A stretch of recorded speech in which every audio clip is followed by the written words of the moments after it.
Fala pessoal, sejam bem-vindos a mais essa aula do curso de JavaScript. E galera, a gente aprendeu uma estrutura de controle de fluxo aí no nosso vídeo anterior, né? Que foi a estrutura condicional, o if. Ele faz com que uma parte do código seja executada ou outra parte do código seja executada. Então ele controla o fluxo nesse sentido. Mas em alguns casos, pessoal, a gente vai querer realizar algumas ações no nosso código que vai fazer com que algo se repita, algo aconteça mais de uma vez. E é aí que entram as estruturas de repetição, que é mais uma estrutura de controle de fluxo. Mais uma vez, tá? Normalmente seu código é executado linha após linha, na verdade? Mas a estrutura de controle de fluxo altera esse fluxo. No caso da estrutura condicional, ela escolhe qual código vai executar. No caso da estrutura de repetição, que a gente vai ver agora, ela vai repetir um determinado trecho de código várias vezes. E aí, para te dar um exemplo de como isso vai funcionar, vamos aqui para a minha tela, tá? Então, vou mostrar para vocês mais uma vez agora um fluxograma. Então, esse fluxograma aqui é da estrutura de repetição que a gente vai desenvolver, tá? Então, imagina que a gente sorteia um número. E claro, esse número não precisa necessariamente a gente sortear, a gente vai colocar um número fixo lá no nosso código e a gente vai pedir, por exemplo, para o usuário digitar um número, beleza? E aí a gente vai inclusive aprender como a gente faz para fazer essa leitura de dados do usuário, vai ser algo bem bacana para vocês também, certo? Então, olha só, a gente vai obter um número do usuário, certo? E a gente vai comparar se o número que o usuário digitou é igual ao número que a gente sorteou. Se for, então, na verdade a condição aqui foi um pouquinho diferente, né? O número obtido, o número que o usuário digitou, é diferente do número desejado? Se for diferente, a gente volta aqui para o início do nosso código. Se sim, a gente volta aqui para essa parte do código para obter outro número do usuário. Não faz sentido? A gente vai ficar pedindo para o usuário até ele acertar. Então, se o número obtido ele não for diferente do número desejado, que é o número que a gente sorteou, então a gente imprime você acertou o número. Percebe que esse programa aqui ele tem um fluxo de repetição. Então, se o usuário digitou algum número, mas não bateu com o número que a gente sorteou, a gente vai ficar pedindo para ele, repetidas vezes até que ele acerte o número. Tranquilo? Então vamos desenvolver esse código. Como é que a gente faria esse código na prática? Essa é a grande questão. E é aí que a gente vai entrar no que a gente chama, pessoal, de laço condicional. Um laço condicional que é dado, ele é construído aqui no caso no JavaScript por meio dessa estruturazinha chamada while. Ele é um laço que você não sabe quantas vezes ele vai acontecer. Você coloca uma condição. Enquanto aquela condição for verdadeira, ele continua repetindo. No momento que aquela condição deixar de ser verdadeira, ele para de repetir e encerra o código. É basicamente por isso que a gente chama de laço condicional, porque ele continua naquele laço. Laço vem da ideia de repetição, de loop, beleza? Então ele fica naquele laço lá, né, naquela repetição, até que aquela condição seja verdadeira. Não foi, ele termina de executar, tá? Então a gente vai utilizar esse while. Porém, como eu falei para vocês, a gente vai sortear um número. Esse número a gente não vai sortear ele exatamente, a gente vai colocar somente uma variável constante aqui chamada número sorteado, tá? E aí vamos supor que o número que a gente sorteou foi 5, beleza? Então coloquei ele fixo mesmo aqui, eu não vou sortear não. Mas você pode utilizar até aquela biblioteca math mesmo que eu falei, depois pesquisa sobre um método chamado random, que ele gera um número aleatório. Se você quiser, você pode melhorar um pouquinho esse código aqui, inclusive. E aí, a gente vai ler do usuário um número, beleza? E aí é que entra aquela parte de ler. Como que eu leio o número do usuário? Bom, pessoal, no Node, né, especificamente, que é a ferramenta que a gente está usando para rodar o JavaScript na nossa máquina, não existe um método, uma função para ler dados do usuário. Então, como não existe, a galera criou uma biblioteca que você pode instalar para fazer leitura de dados aqui no Node.js. Qual é essa biblioteca, tá? E como que você faz para instalar? Então, um detalhe bem importante. Para você instalar bibliotecas no JavaScript, já vai ser um plus aí para vocês, né? Você pode utilizar o gerenciador de pacotes de bibliotecas do JavaScript, do Node, que é chamado de NPM. Lembra, se você voltar lá no primeiro vídeo de instalação, você deve lembrar que eu comentei sobre esse cara lá. Quando você instala no Linux, você coloca um comando para instalar o NPM também. E quando você instala no Windows ou no Mac, ele já vem junto com o Node. Então, Então, para que ele serve? Serve para você poder instalar novas bibliotecas do JavaScript na sua máquina. Então, basta você vir aqui nesse terminalzinho de baixo e dar o comando npm install, e a gente vai utilizar uma biblioteca que tem um nomezinho um pouquinho estranho, tá? Mas não se preocupa com isso não. Ela se chama readline-sync. Essa é a biblioteca mais simples que eu encontrei para fazer leitura de dados no console utilizando o Node.js. Então você vai dar esse comando e olha só o que vai acontecer. Repara na nossa estrutura de arquivos aqui no lado esquerdo. Vai aparecer uma pasta e um ou dois arquivos. Vamos dar uma rodada nesse comando. Veja, ó, ele instalou, disse que está tudo ok, né? Ele adicionou um pacote, não foi encontrada nenhuma vulnerabilidade nesse pacote. E olha só, apareceu uma pasta aqui chamada Node Modules, tá? E apareceram dois arquivos, como eu tinha comentado com vocês também. Esse package.json e esse packagelog.json. Pessoal, eu não vou entrar em tantos detalhes a respeito desses arquivos, porque senão a gente já estaria estudando Node e não JavaScript, tá? Que não é o foco aqui, o foco é só a linguagem JavaScript em si. Mas só para vocês já terem uma coisa em mente, tá? Quando você instala uma biblioteca no Node, para o JavaScript aqui que você está utilizando com o Node, ele instala no seu projeto, ele não instala na sua máquina como um todo. Por exemplo, quando você instala no Python, para quem já trabalhou com Python, ele instala na sua máquina e você pode importar aquela biblioteca em qualquer código, né? Aqui no JavaScript não, ele só instalou nessa pasta aqui, essa biblioteca. Então, dentro dessa pasta, você pode importar essa biblioteca. Existe uma forma de você instalar isso globalmente no seu computador como um todo. Bastava você vir aqui e colocar um "-g" aqui no meio, ó, ou no final, tanto faz. Aí ele vai instalar global. Então você pode usar em qualquer diretório essa biblioteca aqui. Se você preferir, você pode fazer inclusive a instalação dessa forma, beleza? Mas no meu caso, eu fiz a instalação somente nesse diretório. Por quê? Porque em qualquer script agora que a gente tiver dentro dessa pasta, a gente pode usar essa biblioteca.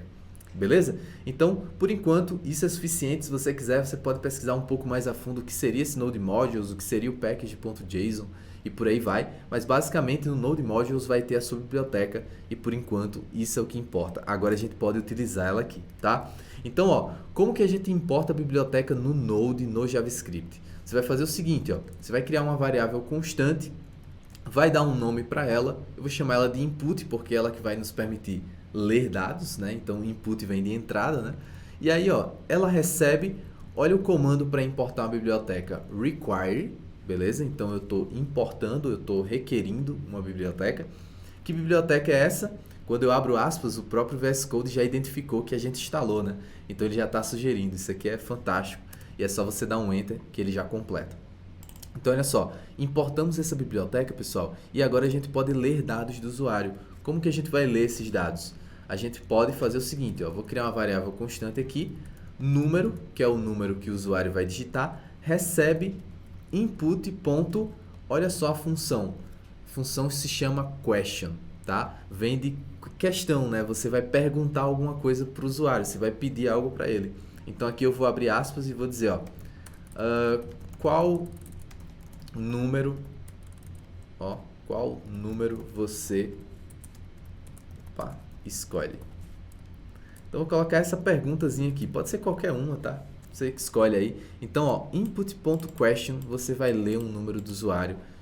Na verdade, você vai ler qualquer coisa do usuário, não só um número, tá? Mas aí ele vai ler. E aí a gente vai só imprimir. Por enquanto, vamos fazer só isso para a gente ver essa parte do nosso código já funcionando, tá? Eu vou imprimir o número e vou imprimir o tipo do número, porque isso aqui também vai ser importante. Vamos rodar? Olha só. Primeiro, aqui no console não funciona muito legal, né, a acentuação se você tiver no Windows. Então, depois a gente pode ver até de remover esses acentos aqui, ó, número e você. Vou deixar sem acento mesmo, certo?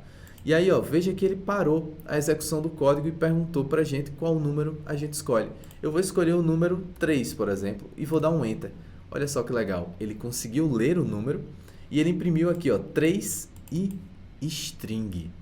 Olha que detalhe importante. Essa função aqui, ela sempre lê como texto, porque afinal de contas ela não sabe o que você vai digitar. Você pode digitar um nome, pode digitar um número, pode digitar qualquer coisa.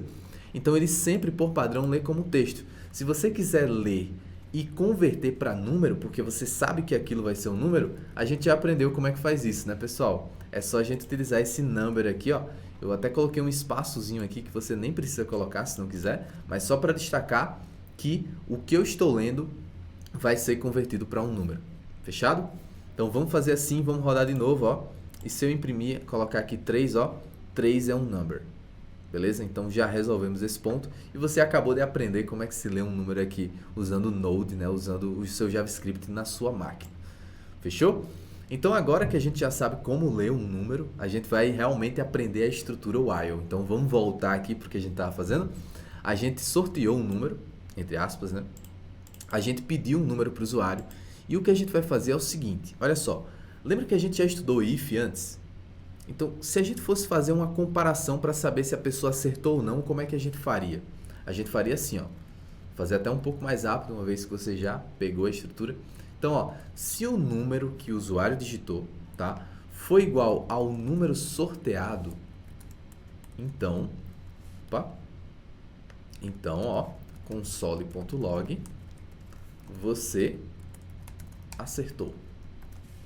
Beleza? Do contrário, já vou colocar aqui o do contrário, você errou. Faz sentido esse código, pessoal? Certamente faz sentido, né? Então, ó, você acertou, você errou. Vou rodar esse código aqui, qual número você escolhe? Se eu colocar 3, eu errei. Se eu colocar 5, que eu já sei que é o resultado certo, né? Então, você acertou. Maravilha, tá? Então, o nosso código funcionaria. O único problema é o seguinte, quando eu erro o número, acabou a execução. Eu digitei 3, ele diz você errou e acabou. Mas o que eu quero é que ele fique repetindo isso até que o usuário acerte. Então eu vou trocar, pessoal, o if pela estrutura while, que vem de enquanto. Então olha só, traduzindo para o português seria enquanto, né? Aí você abre parênteses, veja que a estrutura é muito parecida com a do if, né? Então você abre parênteses e coloca a condição. Então, enquanto o quê? Enquanto o número que eu digitar for diferente, olha só, com 2 iguais, tá? Sempre lembrando desse detalhe. O número que o usuário digitar for diferente do número sorteado, então, o que é que a gente vai fazer? Continuar pedindo para o usuário digitar um outro número até que ele acerte. Então, aqui eu vou colocar um console.log e dizer, ó, você errou o número. Você errou o número, tente novamente, por exemplo, tá? E aí aqui embaixo, pessoal, veja, se eu parar dessa forma aqui, a gente vai ter o chamado loop infinito. Já ouviu falar nesse termo loop infinito? Por que isso vai acontecer?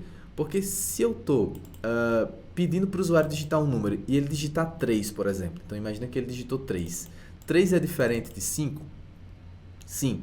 Então ele vai entrar nesse loop. Aí ele vai imprimir isso aqui, você errou o número. Só que, poxa, o número eu não estou pedindo para o usuário digitar de novo. Então o número sempre vai ser o mesmo. Nunca vai mudar esse número. Então ele vai ficar repetindo esse você errou o número várias vezes. Então não é isso que a gente quer. Tanto é que se eu rodar aqui só para você enxergar aí como é que isso acontece e o que você faz se acontecer. Vou digitar 3 e olha só. Fica num loop infinito, imprimindo várias vezes. Para você parar, você clica aqui no terminal, aperta Ctrl C e ele para, se isso acontecer com você, tá? Mas esse é o segredo. Como que a gente faz? A gente precisa pedir outro número para o usuário, beleza? Então vamos fazer isso? O que eu vou fazer é copiar essa linha aqui e aí eu já identifiquei um problema aqui, ó. Eu disse que essa variável era constante, né? A variável número, mas ela não pode ser constante, ela tem que mudar. O usuário não vai digitar outros números. Então isso aqui eu vou mudar para let it change, lembra? Então permita que isso aqui mude, né? Vem daí esse let. E aí, ó, eu vou vir aqui dentro, copiar, na verdade, ó, essa parte aqui, ó. E vou colocar aqui embaixo. Pronto. Resolvido. Então eu mostro para ele que ele errou o número e eu peço para ele informar outro número. Peço para ele escolher outro número. Veja que eu tenho que usar let porque aqui esse número vai mudar. Beleza? Bom, pessoal, agora eu vou rodar, tá? Então, eu vou rodar esse código aqui. Qual número você escolhe? Eu vou escolher 3. Veja, você errou o número. Tente novamente. Qual número você escolhe? 6. Você errou. 8. Você errou. Qual número você escolhe? Se eu escolher 5, para a execução. O único ponto é que ele não disse que eu acertei, né? Faltou só isso, mas veja que já está funcionando como deveria. É isso que a gente esperava.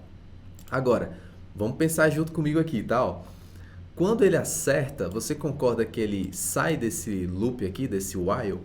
Então, se ele sai, eu posso garantir que se eu colocar aqui embaixo, você acertou, isso aqui só vai acontecer quando? Quando esse loop acabar, ou seja, quando ele realmente acertar o número. Então, basta eu colocar esse console.log aqui no final, que aí, ó, enquanto ele tiver... Opa, algum bug aconteceu. Quando isso acontecer com vocês, olha a dica que eu dou. Você pode matar o terminal. Veja que eu estou rodando e parece que ele já está indo direto, né? Então, eu vou matar o terminal naquela lixeirinha e vou rodar de novo. Tá, ó. Ele continua dando erro. Não sei o que é. Eu fiz algo errado? Ah, então, fui eu que vacilei. Eu selecionei a linha, velho.